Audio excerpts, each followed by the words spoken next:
At high elevation, aim. Fire! This is a TV24 News and Information Update.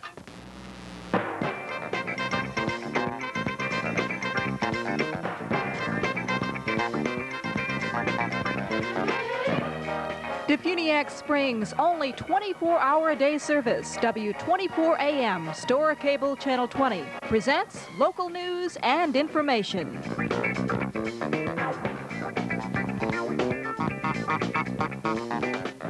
News Director Norm Davis, Pam Ford with the DeFuniak Springs State Book, and the weather from the National Weather Service.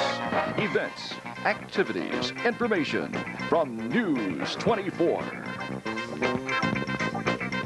I'm Norm Davis with the TV24 and WZEP News and Information Update. A 51-year-old Freeport man has apparently committed suicide at a park north of the Choctawhatchee Bay Bridge in South Walton County. Walton County Sheriff's Department have identified the man as 51-year-old Bob Eimer of Freeport. He reportedly shot himself in the head. Earlier this year, he had been subpoenaed to testify at the murder trial of Ernest Donald Suggs, who was accused of killing a tavern worker, Pauline Cassey, in 1990. However, he was never called to testify in that case. Walton County lawmen have also seized about 100 pounds of marijuana and arrested 3 people after a Walton County Sheriff's Department helicopter operation spotted marijuana, a large patch of it growing in the Red Bay area from the air. Officers also confiscated a house with 40 acres of land, 4 automobiles, mobile home, a number of weapons, and a quantity of cocaine.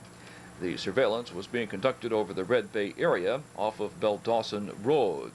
Charged with the cultivation of marijuana, according to the Walton County Sheriff's Department, with intent to distribute, Steve Granger, age 40, Richard Fernandez Jr., age 50, and Mary Cabot, age 29.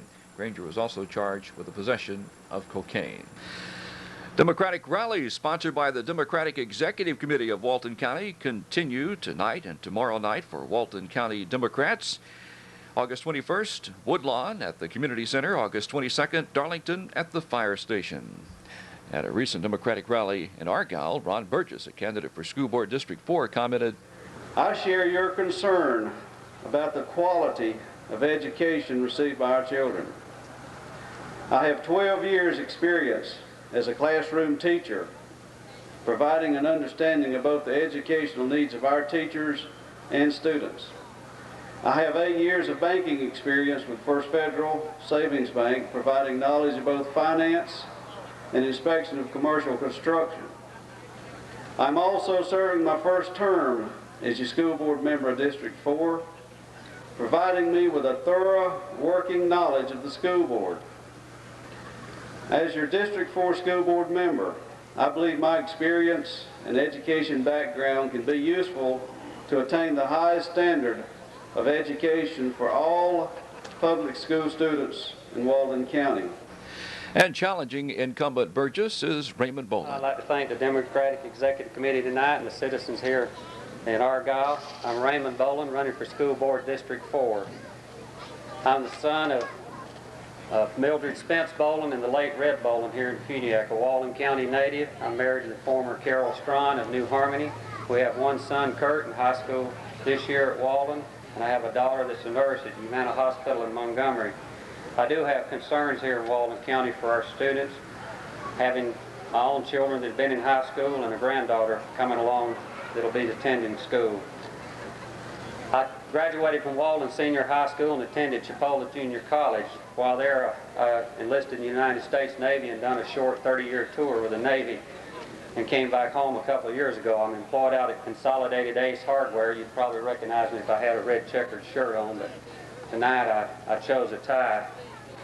There's a lot of things that I'd like to see changes here in Walton County in the school board system. One of the things that I've really noticed, and I've had 25 years experience in management and communications and human behavior and working with the people, is the budget. There's things in the budget that we need to pay close attention to.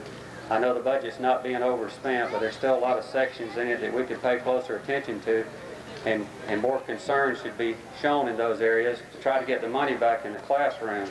That's one of the things we really need to take a look at. once we get the money back in the classrooms and get the money wisely spent and to the best of our ability, since we are the taxpayers and citizens here, it will be better for us and the students. After Democrat rallies in Woodlawn and Darlington this weekend, the final Democratic rally of the year before the election will be held August 29th in DeFuniak Springs at the Lake Yard. All these rallies begin at 6 p.m. and according to Jay McDaniel, it's a great opportunity for each of you to hear comments from the Democratic candidates. Well, looking at the contributions list, Sheriff Quinn McMillan has totaled over $14,000 in contributions so far this campaign. In the County Commissioner's District 1 race, Charlie Harris has total contributions of $5,541. David Johnson, running for tax collector in DeFuniak Springs, total contributions of $5,000. In the school board superintendent race, Harry Andy Howard of DeFuniak Springs has total contributions of over $6,100, and Zane Sunday has total contributions of over $5,600 as the campaign goes on. As the Republican National Convention comes to an end, one of those who has to be concerned about the clean house heard over and over again in that convention is Representative Earl Hutto, who is up for re-election. Many Democrats say that he sounds like a Republican anyway. However, voters recognize that he is generally a pretty conservative person. This is not an inconsistency. We can have and should have a balanced approach. My reasonable approach has benefited us in the last couple of years when I've been able to get a provision in the appropriations bill to put a moratorium on new lease sales in the Gulf, and was able to get a permanent provision in the energy bill, which the House has passed and which now is awaiting conference with the Senate. I strongly believe, as you do, that we should not have to pay $3 or $4 a gallon for gasoline because we have to depend on other countries, OPEC and so on, for our fuel. And that is why it's so important for us to produce environmentally clean alternative fuels, such as natural gas. And that's all that they found, really, off of our coast in the Gulf.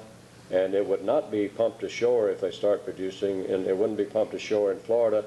It would be pumped ashore in Alabama, I am told.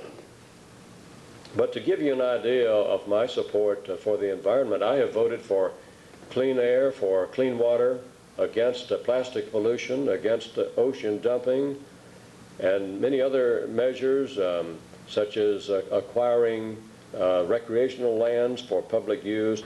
Representative Hutto is a prime example of what a problem incumbents have in this election period. For instance, he says he's strong on the environment, as his comments had indications there. But the environmentalists say he ranks among the lowest as far as protecting the environment.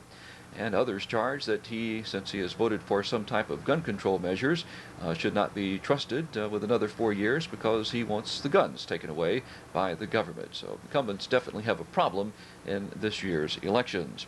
There is some good news from the office of Representative Earl Hutto. He says that those Eglin Air Force Base medical cutbacks will be completely restored in just a few days. In a statement from his office in Washington, Hutto says this also includes filling prescriptions that have been written off base. Of course, last week there were some cutbacks announced because of some deficits in the budget at Eglin Regional Hospital.